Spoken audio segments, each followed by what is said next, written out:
Chosen one. Stop. Before you scroll past this, just stop. Because what you're about to hear is not another message of comfort. Comfort you've had plenty of. And still, something in you remains unsettled. This one is different. This one reveals. Today is the 22nd of March 2026, and that date is not random. Heaven does not operate on accident, neither does this moment. There is a sealed envelope with your name on it, written before you were born, and today, God has finally said, it's time to open it. You've been carrying questions nobody around you could answer. Why did my life take this shape? Why did the doors I deserved never open? Why did God let me carry this alone for so long? If those words just landed somewhere deep in your chest, this message was assembled for you, specifically, surgically. You're not stumbling onto this. You were summoned here. Here's the truth that most people won't say out loud. God was not silent because he forgot you. He was silent because he was protecting something inside you that you were not yet strong enough to carry. The silence wasn't emptiness. It was containment, like a winter field that looks dead, frozen, forgotten, abandoned. But underground, life is coiling, storing, preparing to erupt. That field was you. That winter, that was your life. Before this message ends, you will understand why certain doors had to close. You'll understand why the people who walked away had to leave. You'll understand why your life never unfolded on an ordinary timeline, and why ordinary was never what God wrote for you. And near the end, I'm going to show you the one truth most chosen ones discover far too late. If this found you at the right moment, and I believe it did, type these 4 words right now. I'm ready for the truth. Stay until the end, because what God is about to tell you will not just encourage your spirit, it will reframe your entire life story. The room in heaven that stayed locked, the one with your name above the door, it just opened. Come in. Let me ask you something nobody has ever asked you directly. How many years did you wait for something that never came on time? How many mornings did you wake up and the first thought wasn't gratitude? It was that familiar, heavy weight. The weight of a dream you stopped talking about because talking about it hurt too much. The weight of a gift inside you that never got its moment. The weight of a life that looked nothing like what you believed God promised you. You watched others move forward, get promoted, get healed, get restored, and you stood there faithful, praying, believing, and still waiting. You cried tears nobody saw. At night, quietly, so nobody would ask questions you couldn't answer. That was real. That pain was real, and God saw every single second of it. But here is what heaven needs you to hear today. That delay was not rejection. It was not punishment. It was not evidence that God forgot your name. It was containment. Think about a dam, a massive concrete dam holding back an entire reservoir of water. From the outside, it looks like nothing is moving, looks like the water is stuck, looks like it's going nowhere. But the dam is not the enemy of the water. The dam is protecting the valley below, because if that water released before the valley was ready, it wouldn't bring life. It would bring destruction. That was you. That was your blessing. God was not withholding it because you weren't worthy. He was containing it because the valley, the version of you that could hold it, wasn't built yet. Some things were not delayed because they were too good for you. They were delayed because they were too heavy for who you were back then. Joseph didn't just wait in a pit. He waited in betrayal, in false accusation, in a prison cell with no attorney and no appeal. For years, and the entire time, heaven was not silent because God was absent. Heaven was silent because God was building something in Joseph that prison alone could construct. Moses didn't fail in Midian. He was being formed there. 40 years in the desert wasn't discipline. It was architecture. David wasn't overlooked in that pasture. He was being trusted with smallness before God trusted him with a kingdom. Every lion he fought alone in the dark was preparation for a giant nobody else would face. And Anna, 84 years old, widowed young, praying in the temple decade after decade. The world had long moved past her, but God had not moved past Anna. He was saving her for the moment she would speak the first prophetic blessing over the Messiah himself. You tell me, was Anna late? Or was Anna exactly on time? Here is the truth that should shake something loose in your spirit right now. What looked like lost time was actually structural time. God was not wasting your years. He was building the foundation the blessing would stand on, because a blessing that arrives before its foundation is built doesn't stay. It collapses, it corrupts, it overwhelms. God has watched too many people receive what they prayed for before they were built to carry it, and He loved you too much to let that happen to you. The roots of an oak tree grow wider underground for years before that tree is trusted with height. You couldn't see the root work. Neither could anyone around you. But it was happening. Every hard season, every unanswered prayer, every year that felt like silence. That was not God ignoring you. That was God reinforcing you. There are things stored in a vault that cannot be left on a doorstep. Not because the recipient doesn't deserve them, but because what's inside is too valuable to release without protection. God placed your greatest gifts, your most significant assignments, your deepest callings in a vault. And He kept the key until the version of you standing here today was strong enough to be trusted with the door. That vault is opening now, not because time ran out, because you finally became who the contents require. If you have ever felt behind in life, and I know you have, if you've watched the years pass and wondered whether your best moments already came and went, but something in your spirit, something quiet and stubborn, keeps whispering that you are not finished, write this right now. My time was not wasted. Say it like you mean it, because heaven already decreed it. But delay was only the outer layer of what God is revealing today. Because once you understand that your waiting was never wasted, a deeper question rises to the surface. Why did your entire life feel different from everyone else around you? Why did ordinary never seem to fit you? Why did you always sense you were carrying something you couldn't name? That is not your imagination. That is your assignment speaking. And that brings us to the second thing heaven wants to tell you. Let me ask you something nobody has ever asked you directly.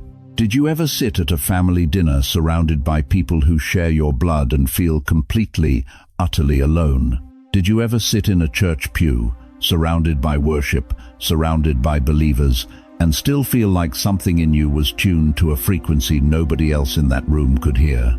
Did you ever watch the people around you settle for the safe job, the comfortable routine, the predictable life, and feel something rise up inside you that you couldn't name?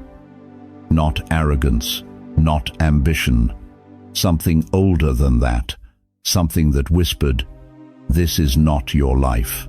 This is not your room. Keep moving." If you felt that for years, for decades, I need you to hear what I'm about to say. That was not dysfunction. That was not depression. That was not you being difficult, oversensitive, or broken. That was the mark of heaven on your life before earth ever gave it a name. Jeremiah 1-5. God said it plainly. Before I formed you in the womb, I knew you.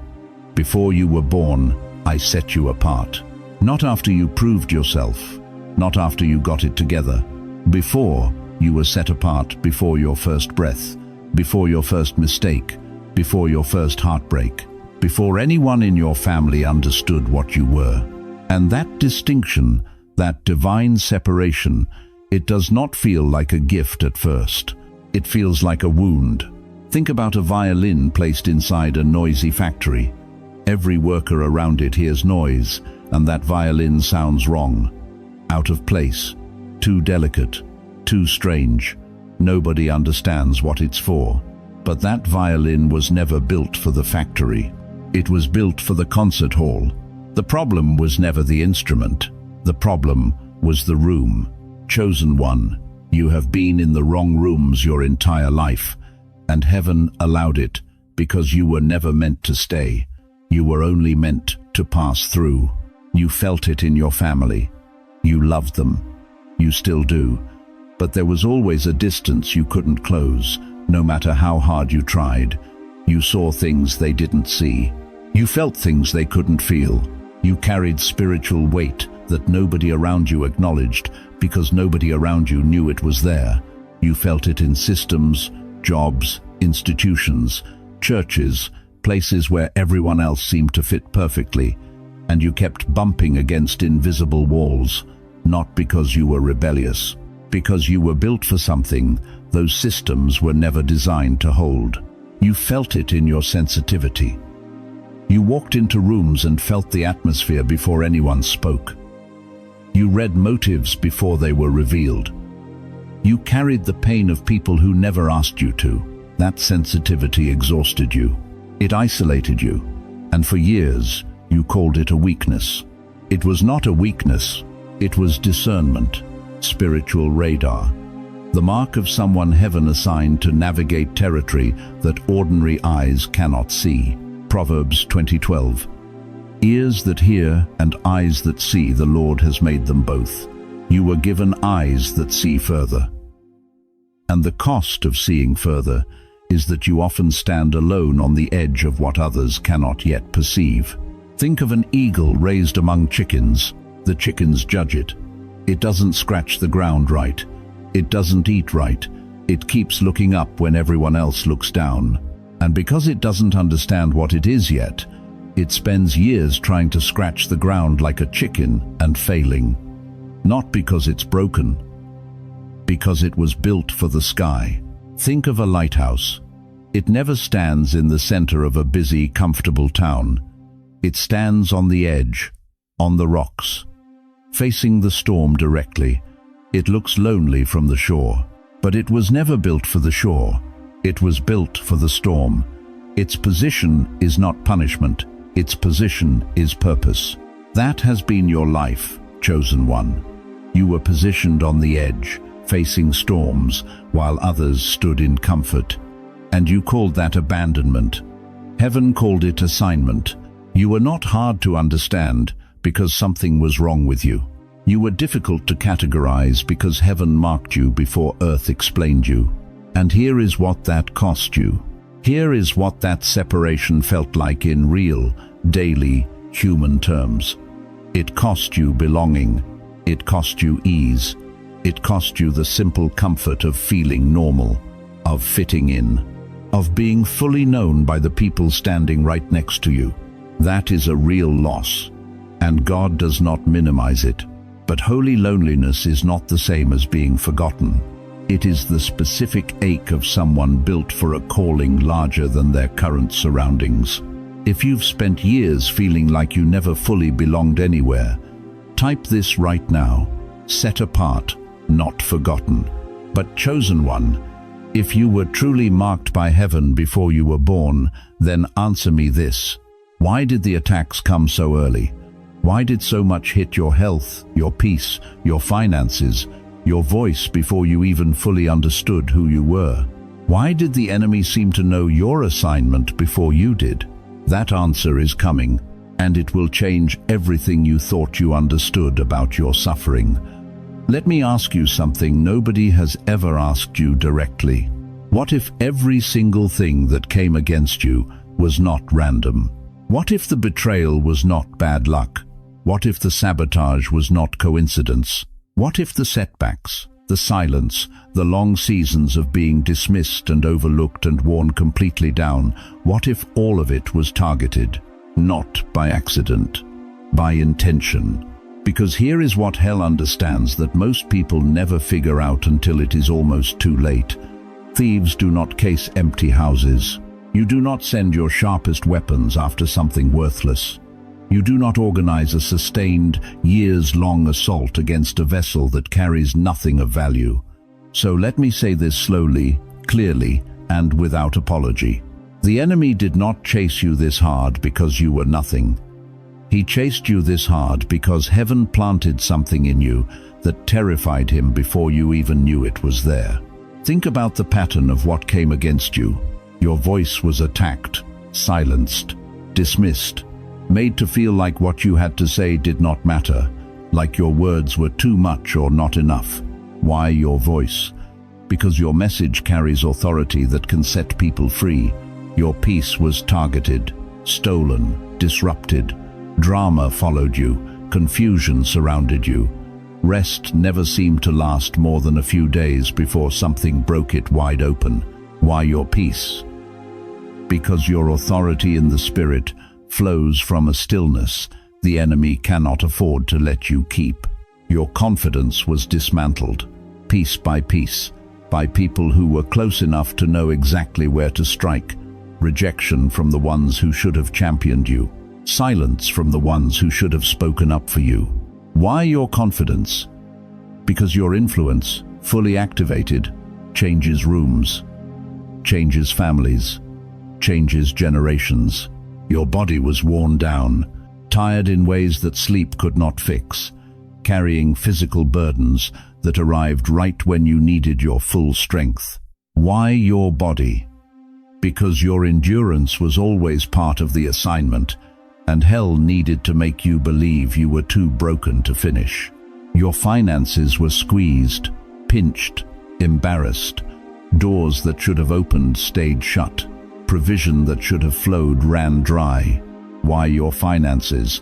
Because your future capacity to build, to give, to fund the vision God placed inside you, that is a threat to darkness that money alone cannot measure. Smoke always reveals where the fire is. The attack was the map. And if you read it correctly, it tells you exactly what heaven intends to use. Proverbs 19:21 says it plainly. Many are the plans in a person's heart, but it is the purpose of the Lord that prevails. The enemy made his plans. He studied you.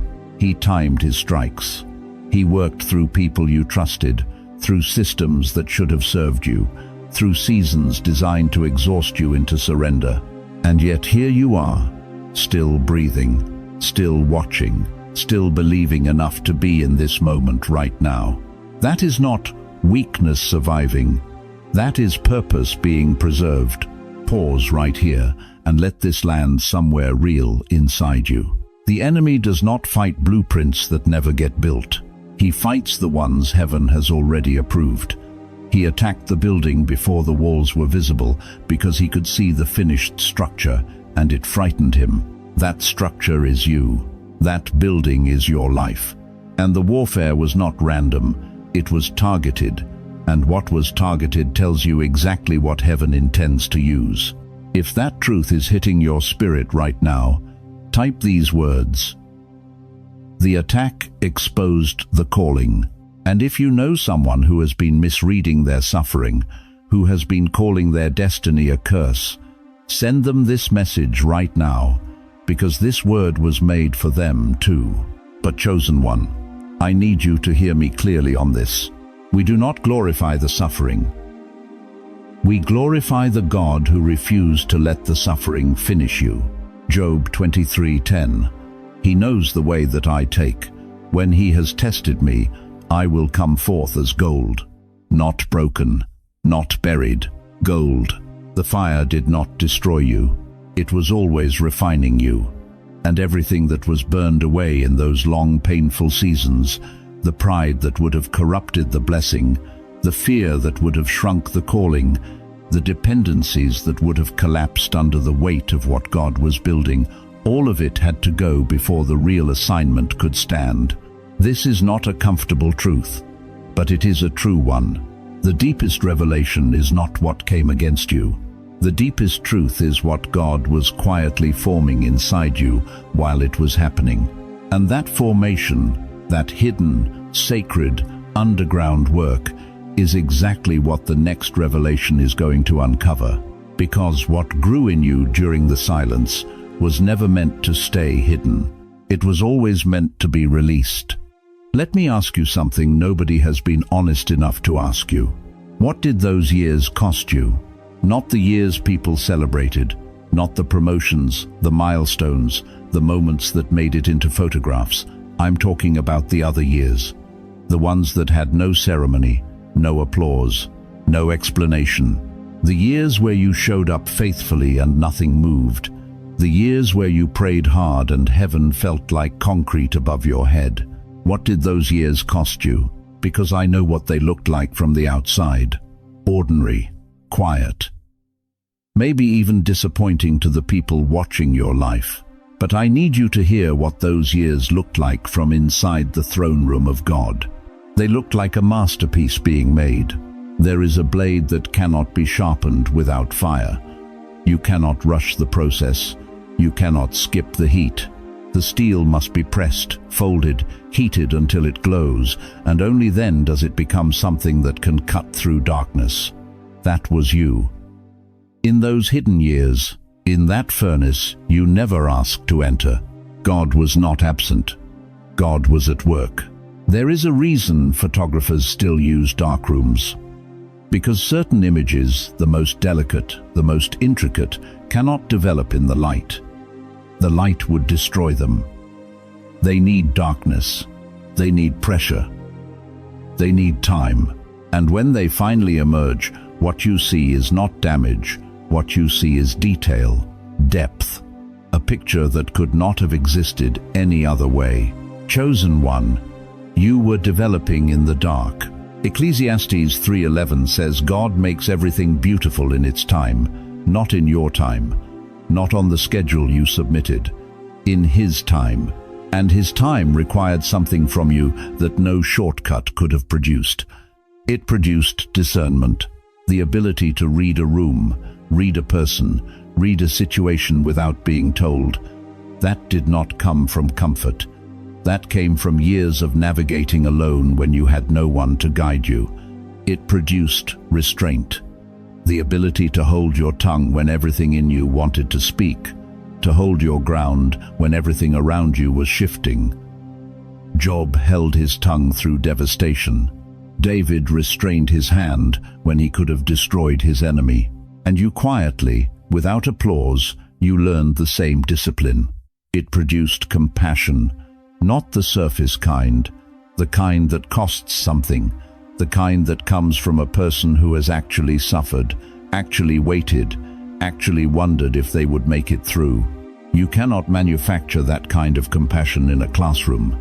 It is forged in the same fire that nearly broke you. It produced endurance. Romans 5:3 says tribulation works patience, not comfort. Tribulation. The pressure you endured was not wasted. It was working something eternal into the structure of your character. And perhaps most importantly, it produced the ability to stand alone without collapsing. Do you understand how rare that is? Most people require constant reinforcement, constant validation, constant noise to keep them moving.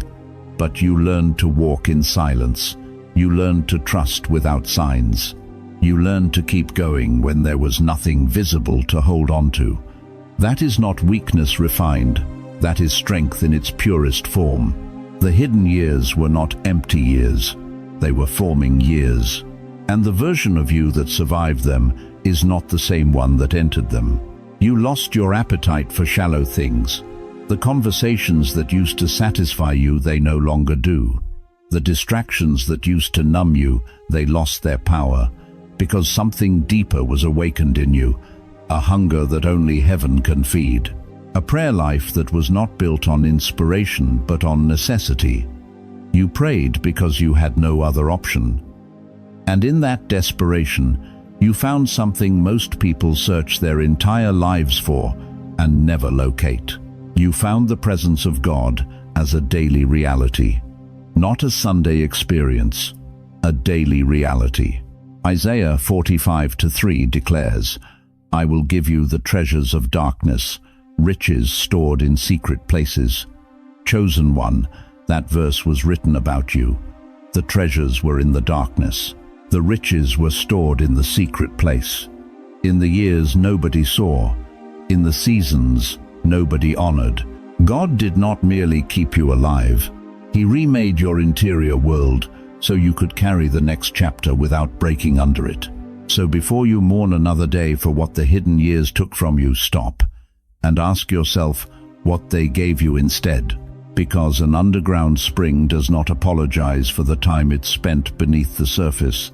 It simply waits, it gathers, it builds pressure, and when it finally breaks through stone, nothing can stop it. That spring is you, right now, in this moment. And here is where this message turns. Because once formation is complete, heaven does not keep you buried forever. If you can feel deep in your bones that you are not the same person you were 3 years ago, write this right now. Something holy was formed in me, because what was formed in secret is about to be revealed in public. And what God preserved through every silent, hidden, painful year of your life, He is about to use. All of it. Every single piece. Let me ask you something nobody has asked you in a long time. When was the last time you felt like your life finally made sense? Not just survived, not just endured, but actually made sense. For most of you listening right now, that moment hasn't come yet. And that is precisely why you are here today. Because the 22nd of March 2026 is not just a date on a calendar. It is a checkpoint, a threshold, a door God has been walking you toward for longer than you realize. And today, you are standing at it. There is a moment in every courtroom when the silence becomes unbearable. The evidence has been presented. The arguments have been made. Everyone in that room knows something is about to be declared. And then the verdict is finally read aloud. Not whispered, not suggested. Read aloud. Today is that moment in your life. God has been building His case across your entire lifetime. Every delay, every closed door, every relationship that dissolved, every dream that went quiet, every season where you cried out and heard nothing back. That was not abandonment. That was evidence being gathered. And today, the 22nd of March 2026, the verdict is being read. Proverbs 4:18 says, "The path of the righteous is like the morning sun, shining ever brighter till the full light of day." Not instant, not sudden, ever brighter. There is a moment in the early morning when dawn stops being a rumor and becomes visible light. You cannot fake that moment. You cannot rush it. But when it arrives, everything that was hidden in the dark becomes undeniable. That is what this date represents. Not a new God, not a changed plan, but a new level of light falling on the same story He has been writing over your life since before you drew your first breath. Think about this honestly. You have spent years, maybe decades, asking the wrong question. Why did this happen to me? That question kept you looking backward. It kept you analyzing pain instead of receiving purpose. It kept you a victim of your own timeline instead of a vessel inside God's. But something shifted when you arrived here today. Because the question is changing. It is no longer, "Why did this happen to me?" It is, "What is God now asking of me?" That one shift, that single turn of the question, is the difference between a person who survives their story and a person who becomes it. The 22nd of March 2026 is the day that question changes for you, permanently. There is an archive drawer that has been locked for years. Filed inside it every unanswered prayer, every name you whispered in the dark, every promise God spoke over you that you stopped believing He remembered. Today that drawer opens, not because you finally earned it, not because you suffered enough or prayed enough or waited long enough. It opens because the appointed time has come. And Ecclesiastes 3:1 is not poetic suggestion, it is divine architecture. There is a time for everything and a season for every activity under the heavens. Your season has arrived, But I need to pause here and tell you something that most messages will never say. The revelation coming today is not merely information, it is transfer. And transfer carries weight, because the moment truth lands in your spirit, really lands, you are no longer the same person you were before you received it. You cannot unknow what God is about to show you. You cannot unsee what the light is about to illuminate. That means something shifts in you today beyond emotion. Accountability begins.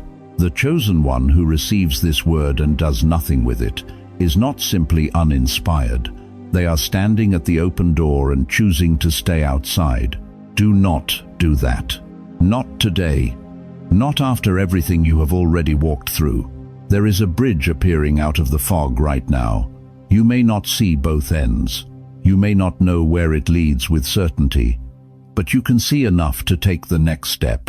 And that is all God has ever asked of you. Not the whole journey, just the next step. Romans 8:28 does not say some things work together for your good. It says all things. Every fracture, every failure, every February of your soul, when nothing bloomed and nothing moved, and you wondered if God had reassigned your destiny to someone more worthy. All of it was working. All of it was building toward this. The 22nd of March 2026 is not powerful because it changes God's mind. God's mind has never wavered about you. It is powerful because it changes your agreement with what God has been saying all along. That is the shift. That is the threshold. That is the turning point. If you receive this date as a turning point in your spirit, type right now, I cross over in truth. Because the crossing has begun. And what waits on the other side of this message, the assignment, the identity, the full disclosure of why your life unfolded exactly the way it did, that is where we are headed next. Stay with me. The heaviest truth is still coming. You received the revelation. Now comes the responsibility. And I need you to hear this next part clearly, because this is where most chosen ones stop short. They receive the word, they feel the fire, and then they walk back into the same life, the same language, the same limits. Not today. Let me ask you something direct. When was the last time you spoke about yourself without an apology attached? I'm just getting old. My best years are behind me. I don't have much left to offer. You've been rehearsing that script so long, you forgot you wrote it yourself. And heaven is looking at you right now saying that language is a lie dressed in humility. Stop calling yourself too old. Proverbs 16:31 says, "Gray hair is a crown of glory." Not a retirement notice, a crown. That means what you've survived, what you've endured, what you've carried in silence for decades. That is not a liability. That is your authority. The enemy's greatest strategy against the seasoned chosen one is not destruction, it is distraction through diminishment. He doesn't need to break you, he just needs you to believe you're already broken. And you believed him. For years, you believed him. But here's what God has been waiting for you to understand. He didn't preserve you through all of that to sit you down. He preserved you to station you. There is a difference between a soldier who retired and a general being called back to the map table. You are not being asked to fight like you did at 30. You are being asked to stand where your experience becomes strategy, where your scars become the roadmap for someone still lost in the dark. Younger generations are drowning in noise, and they are desperately hungry for a voice that has been somewhere. Not a polished voice, a proven one. Broken families need your steadiness, not your perfection. They need to see someone who walked through fire and didn't become bitter. The culture is screaming, and it needs voices with substance, voices with weight, voices that carry something that cannot be manufactured in a studio or downloaded from the internet. That voice is yours, but only if you pick it back up. Here's your assignment, and it is practical. Go back and find what God buried in you. The old journal you stopped writing in. Open it. The prayer list you tucked in the back of your Bible. Pull it out. The calling you set down when life got heavy. Pick it up. The burden you used to carry for people, the one that made you weep at 2 inches the morning for someone else's child, someone else's marriage, someone else's soul. That burden was not drama. That was your assignment wearing its truest face. God placed it in you on purpose, and it did not expire. Now guard your atmosphere. You cannot afford to keep surrounding yourself with voices that confirm your smallness. Every conversation that ends with you feeling invisible, useless, or past your prime, that is not fellowship. That is erosion. Begin to speak with new agreement, not with false positivity, with biblical accuracy. Isaiah 46:4. God said, I have made you, and I will carry you. I will sustain you, and I will rescue you. That was not spoken to a 20-year-old at the beginning of the journey. That was spoken to a people who had been walking a long time. Tired people, weathered people, people exactly like you. Understand this truth and let it settle deep. The next chapter of your life is not about recovering youth. It is about releasing weight, wisdom, and authority that only years with God can produce. A lamp does not belong in storage, it belongs lifted. Matthew 5:15. No one lights a lamp and puts it under a bowl. It goes on a stand and gives light to everyone in the house. You have been in storage long enough. You are a key, and you spent years thinking you were made for a drawer. But there is a door, a specific heaven-assigned door that has been waiting for the exact shape of everything you went through. Your pain was not pointless, it was precision. So right now, wherever you are, say it out loud. Say it like you mean it. I am not done. Say it again. I am not done. Let those 4 words break something loose in your chest that has been locked since the last time someone made you feel invisible. And if you know someone older, a parent, a neighbor, a friend, someone who has quietly convinced themselves that their useful years are finished, share this message with them today. Be the person who refuses to let them disappear, because heaven is not finished with them either.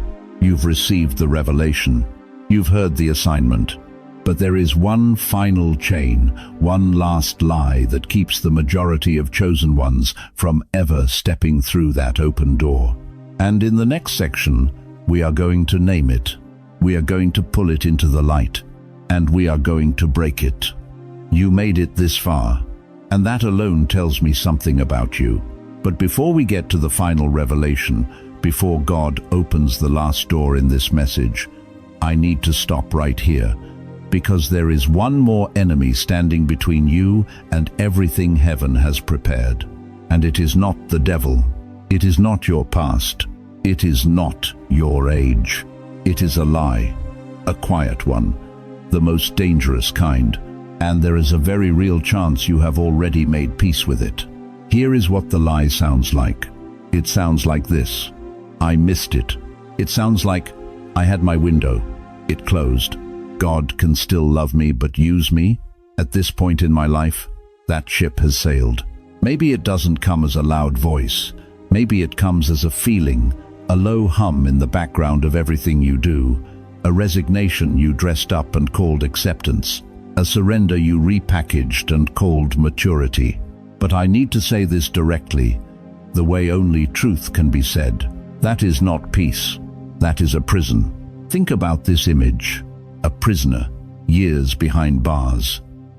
And one morning, the door swings open, just like that, wide open, freedom on the other side, light pouring in, and the prisoner sits there, not because the door is locked, because after so long, the cell became familiar, the limitation became identity, the confinement became comfort.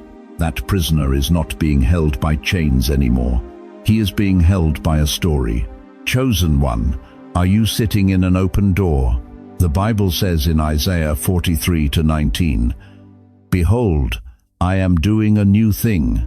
Do you not perceive it? Do you not perceive it? Not do you not deserve it. Do you not perceive it? God's question was never about your qualification. It was always about your perception, about whether you could still see past the years of waiting, past the losses, past the silence, and recognize that something new was being built. But here is where most chosen ones get stuck.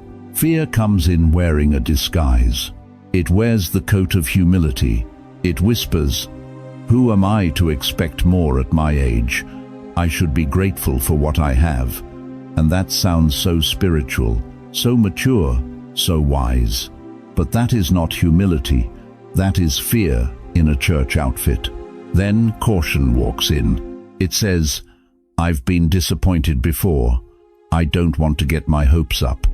And that sounds so reasonable, so measured. But that is not wisdom. That is a wound that never fully healed, dressed up in the language of discernment. And then the most dangerous one, numbness, arrives, sits down beside you, and it feels like peace. It feels like stillness, like you finally arrived at a place of quiet surrender. But beloved, there is a difference between the peace of God and the silence of a dream that stopped breathing. One fills you, the other just empties quietly. Proverbs 19:21 says, "Many are the plans in a person's heart, but it is the purpose of the Lord that prevails."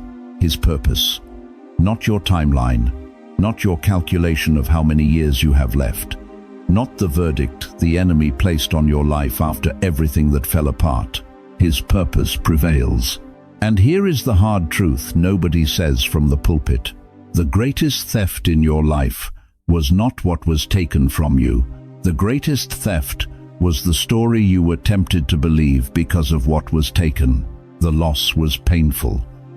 But the lie that grew from the loss, that you were done, that you were finished, that God's best for you was behind you, that lie did more damage than the loss ever could. Because the loss was an event, the lie became a residence. There is an heir chosen, named, written into the will, living in the hallway of the house because he never believed he belonged inside, pacing the corridor, watching others, waiting for permission that was already signed and sealed before he was born. That heir is you, and the house has been yours the whole time. There is a song written specifically for your voice, your story, your scars sitting in your throat, never released. Because somewhere along the way, your voice learned silence, learned to wait, learned to shrink. But chosen one, a song that stays in the throat, is not humility. It is the world robbed of what only you could give. Ecclesiastes 3:11 says, "He has made everything beautiful in its time, not in your 20s, not before the heartbreak, not before the delay. In His time, and His time, chosen one, has not expired on you." So I'm asking you directly, straight, no softening. Are you done agreeing with the lie? If you are, if something in your spirit just broke loose from that old story, type it right now. Too late is a lie. Say it like you mean it, because heaven is listening. And what happens when that lie finally shatters completely? That is exactly where this message explodes. Listen to me, not with your ears, with everything you've survived.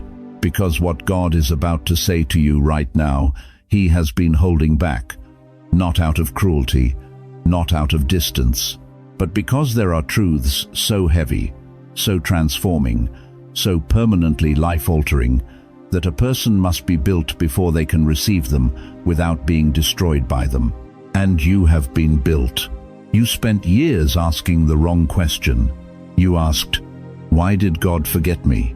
But the real question, the one heaven has been waiting for you to be strong enough to hear, is this: what was God forming in me during the years I thought I was being ignored? That changes everything. Because forgotten people don't get formed. Forgotten people get discarded. And you were never discarded. You were under construction in a place where no one could see the blueprints but God. Psalm 139:16 says it plainly. "All the days ordained for me were written in your book before one of them came to be." Every single day written before you breathed your first breath. That means the delay was in the design, the silence was in the schedule, and the suffering, yes, even that was part of the curriculum. Here is the first truth God is telling you today. You were not forgotten. You were formed. There is a difference so vast between those two realities that when it finally lands in your spirit, you will weep, not from pain, from relief. The archive room of heaven is opening right now. Every moment you questioned your worth, it's in there. Every night you cried alone at 2 inches the morning, wondering if God still knew your name, it's in there. Every prayer that felt like it dissolved into silence, it's in there. And none of it reads like abandonment. It reads like preparation. Here is the second truth. You were not delayed because you were weak. You were delayed until your roots matched your calling. You cannot put a 100-year harvest on a 2-year root system. The tree would collapse under the weight of its own fruit. God was not withholding your blessing. He was deepening your foundation so that when the blessing arrived, you would not be destroyed by it. Isaiah 61:3 calls it the planting of the Lord, not the planting of ambition, not the planting of human strategy, the planting of the Lord. And what the Lord plants, He tends until the season is right. Your roots were being driven through stone while you thought nothing was growing. That is not weakness. That is the most violent, most holy kind of strength there is. Here is the third truth, and this one may shake you to your foundation. You were never disqualified by your age. Your years are part of the anointing. The world told you that you were running out of time. The world measured your value by your productivity and called your gray hair a liability. But God never once consulted the world's calendar. Moses was 80 years old when he stood before Pharaoh. 80. And the most powerful demonstration of divine authority in human history hadn't even happened yet. Your age is not the closing chapter. It is the credentials. Every scar you carry is a degree from a school that cannot be faked. Every loss you survived is a qualification that no young, untested soul can replicate. You have been in the fire long enough to know the difference between smoke and the presence of God. That is not a disadvantage. That is the oil. And now, the revelation that holds everything together. The thing that nearly ended you. The betrayal, the loss, the door that slammed in your face, the dream that died before it could breathe. That thing did not disqualify you. It introduced you to who you actually are. You did not know how strong you were until strength was the only option. You did not know how deep your faith went until the floor disappeared beneath you. You did not know you could carry that much darkness and still move toward light until you had no other choice. The fire did not destroy you, the fire revealed you. And what was revealed is what God has been waiting to deploy. The great secret was never simply what God was going to do. The great secret, the one sealed in that envelope with your name on it, was who you were becoming while He waited to tell you. The oil is ready. The door is open. The final page of the old chapter is turning right now, and what comes next is not built on hype. It is built on weight, holy, unshakable, tested, proven weight. You are not the same person who started this journey, and the next season will prove it to everyone who watched you suffer in silence. If this message is bearing witness with your spirit right now, if something inside you just shifted, type it right now. God is telling me everything now. Stay with me.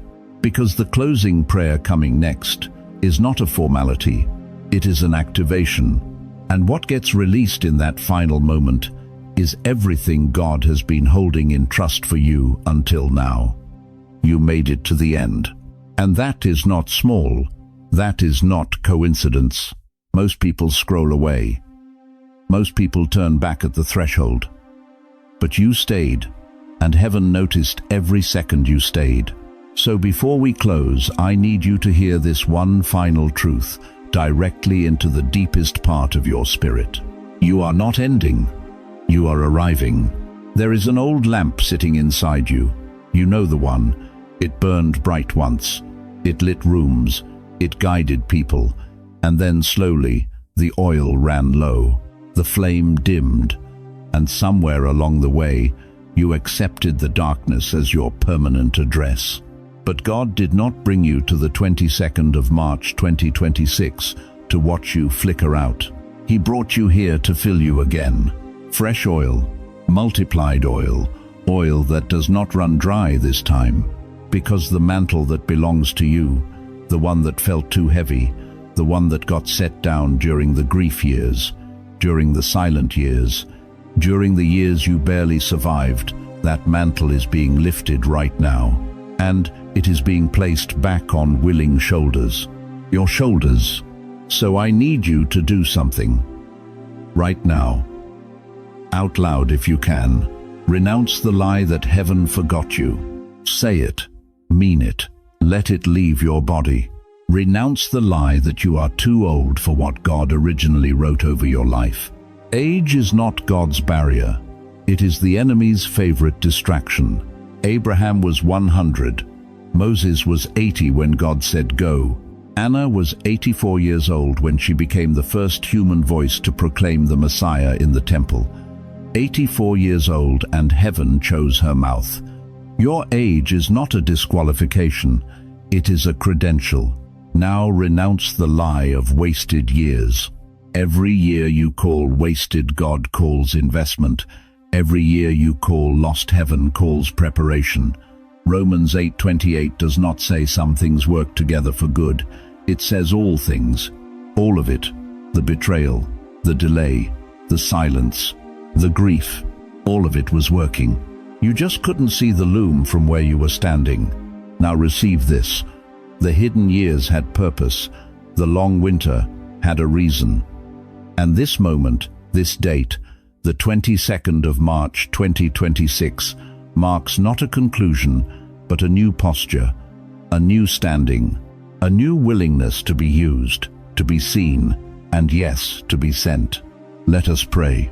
Lord, gather every scattered year, every season your child thought was lost, every chapter that ended before the promise arrived. Gather it all. Nothing is outside your reach. Nothing is beyond your redemption. Redeem what grief tried to bury. Breathe on the places that went cold. Speak life into the rooms inside this person that have not heard your voice in far too long. Awaken what silence tried to numb. The gifts, the calling, the holy fire that never actually died. It only waited. Awaken it now. Lift the voice that pain tried to lock away. The testimony that was swallowed by shame, by loss, by years of just surviving. Bring it back up. The world still needs that voice. And Lord, use the remaining years, not as leftover time, not as borrowed time. Use them with multiplied oil, multiplied clarity, multiplied peace. Let the last chapters of this life carry more weight, more light, more kingdom impact than every chapter that came before. In the name of Jesus, let it be so. Morning is entering a room that has been dark a very long time. You feel that? That is not emotion. That is arrival. The truth given in this message was not given to impress you. It was not given to make you feel briefly inspired and then forgotten by Tuesday. It was given to move you. What happens next will depend entirely on what you do with what has now been revealed. You can close this and go back to the waiting, back to the wondering, back to the low hum of quiet resignation that says, maybe this is just how it ends. Or you can step into agreement with what heaven has already decreed over your life. The choice is yours. It has always been yours. Type it right now. 3 words. I am not done. Let heaven see it. Let the enemy read it. Let your own eyes land on it and remember it on the hard days coming. I am not done. Now share this with someone who believes heaven has passed them by. Someone who thinks their best years are behind them. Someone who needs to know that Anna was 84 when God gave her the microphone. Subscribe if you know deep in your bones that God is waking something old and holy back up inside your life. And do not just hear this word. Walk in agreement with it, because you were never meant to just survive the story. You were always meant to become the authority inside it. The years behind you were not proof of absence. They were preparation for power. Now go. The threshold is open, and you are ready.